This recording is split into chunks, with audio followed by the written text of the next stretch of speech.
It's really just like a self-portrait, I feel I need to make this album in order to move on with my life and not have them old, negative vibes and demons haunting me. You know what I'm saying? Is that real? I had to come from somewhere, I had to come from a place. And it could have been negative, it could have been positive, but for the majority part of it, it was a negative place. And I needed to, vent and put this message out. And in order for me to grow as a person, in order for me, and I'm glad I did, because it was a venting process, to tell these stories that I've never told. 2 of my uncles, just 2 of them. To the far right, it's my grandpa. And a baby bottle next to a 40 ounce, next to a gang sign, holding a kid.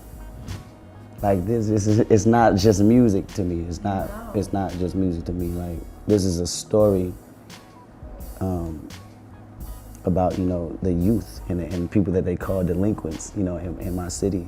You look in the background and you see a picture on the wall, the picture of the wall of me and my pops.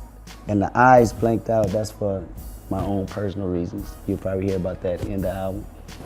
But that photo, it says so much about my life and about how I was raised in Compton, and the things I've seen just through them innocent eyes. You don't see nobody else's eyes, but you see my eyes of innocence and trying to figure out what is going on.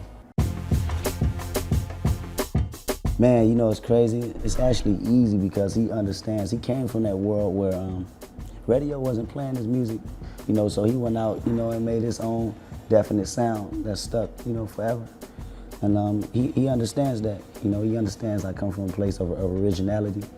And it's easy. He said, just go out there and go, finish doing you. He's that confident in my music.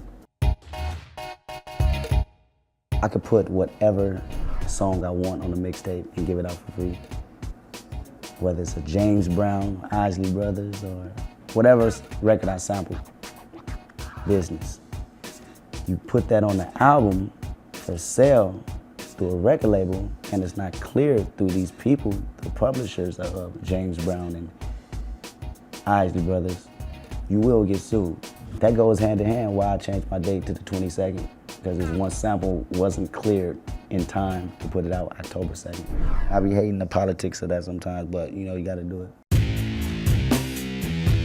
The first verse is initially about me, growing up in a household and seeing, people getting drunk and abuse themselves, liquor and stuff like that. Now I done grew around some people living their life in bottles. Granddaddy had the golden flash, backstroke every day in Chicago. The second verse is me becoming a teenager and actually indulging in it the same way they did. And me being influenced, by people around me. And at the end of the day, having to make a decision, I can either be a drunk or a casual drinker. Why you babysitting? Only 2 or 3 shots. I'ma show you how to turn it up a notch. First you get a... So you having fun listening to the record, but you also thinking at the same time, like, okay, when you constantly listen, I see what he's talking about. I don't encourage kids not to go out there and vote. Get that experience. Gain that experience, but know what you're voting for and know the reasoning behind it.